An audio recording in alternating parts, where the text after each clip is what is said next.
Good morning all. Today we will be discussing the short note of section 1 for the year 2016.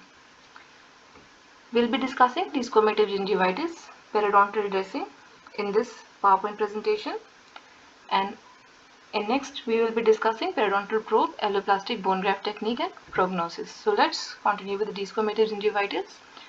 Desquamative gingivitis is a descriptive clinical term. It is a clinical term, it is not a disease. Clinical term for desquamation, as the word desquamative, that means desquamation, that is peeling off epithelium will be there, that is desquamation, erosion, ulcer, vesicle and bulla formation will be there, that involve both the free as well as attached gingiva. So let us see the keywords of desquamative gingivitis are: desquamative gingivitis is a descriptive clinical term involving desquamation, erosion, U for ulceration, V for vesicle formation and bulla formation, which involve both the free as well as attached gingiva. It is usually associated with autoimmune disease like pemphigus vulgaris, pemphigoid, bullous, form of lichen planus, but also other systemic disorders. Clinical feature. The clinical feature is the thing that we have to remember. It is a desquamative disease. That means the epithelium will peel off, or either bulla formation will be there, erosion or ulcer will be there. So this disease is associated, or clinical feature will be pain. Pain that may be either mild, moderate or severe. But when we go through the question paper of students, the thing I have noticed is that students write bleeding on probing. That is wrong. The disease is not associated with bleeding on probing.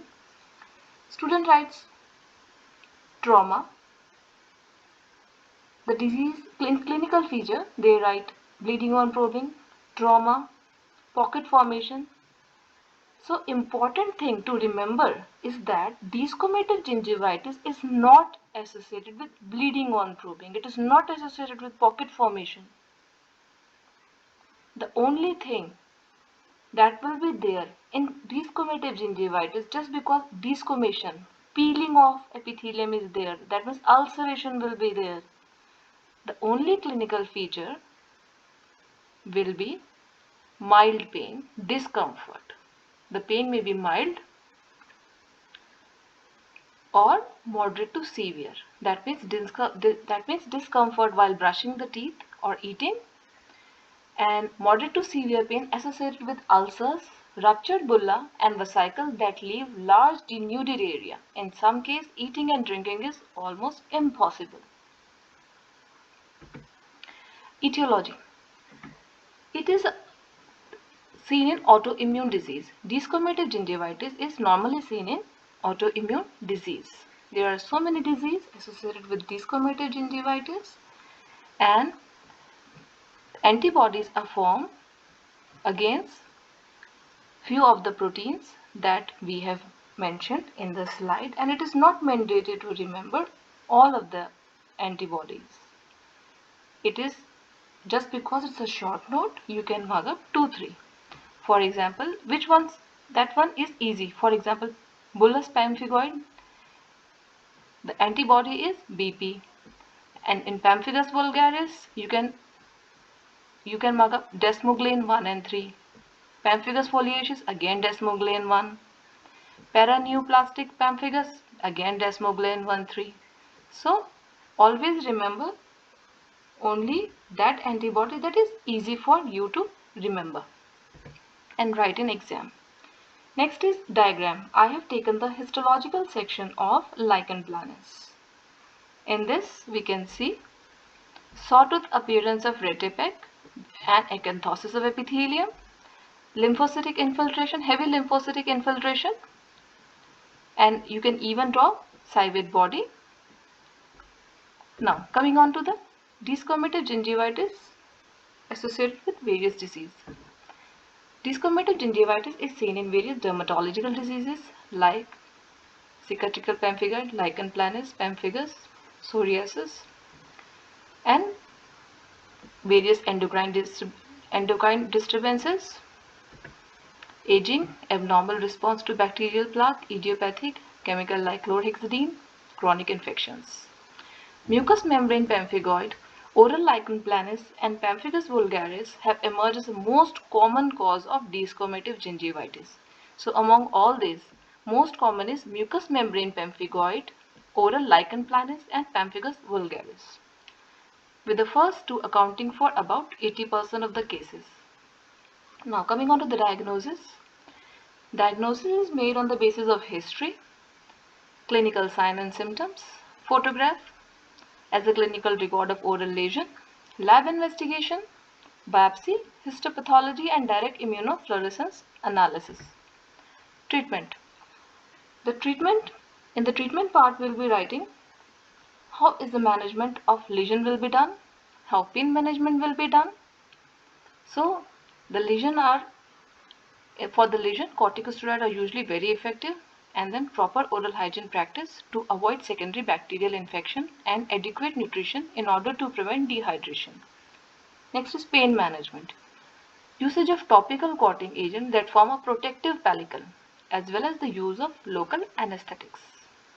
And in most of the cases, patient is referred to either dermatologist or endocrinologist in order to treat the systemic disease and the remission of underlying disease. Once the disease is cured, it will bring resolution of oral lesion. Now coming on to the periodontal dressing. Periodontal dressing definition is, periodontal dressing is a surgical dressing used post-operatively to cover and protect the surface of surgical wound created by periodontal therapy. Uses of periodontal dressing is provide mechanical protection for surgical wound, enhancement of patient comfort, prevent post-op bleeding, support mobility during healing. Categories of periodontal dressing: those containing zinc oxide and eugenol, those containing zinc oxide without eugenol, those containing neither zinc oxide nor eugenol. Now coming on to the one having both zinc oxide and eugenol, first is Wonder Pack, available in tube, and the tubes are mixed together on a paper pad, and the preparation is, we can use either immediately or it is either wrapped in aluminium foil. Next is periodontal dressing containing zinc oxide without eugenol, Copac. The reaction between metallic oxide and fatty acid is the basis of Copac. It is supplied in two tubes, the content of which are mixed immediately before use. One tube is containing zinc oxide and other is containing coconut fatty acid thickened with chlorophenol resin and chlorothiamol. Other dressing without eugenol is Peripac and Vocopac. Dressing having neither zinc oxide nor eugenol. Third group of periodontal dressing contain there are not having zinc oxide or eugenol. First is cyanoacrylate, or it is available in the name of periacryl. Light cure dressing like Bucralate and Barricade. Barricade is available in a syringe for direct placement. It has a translucent character which provides superior aesthetic. Next is collagen dressing, available in the form of Colatex. Mucoadhesive dressing, Covatec. Thank you.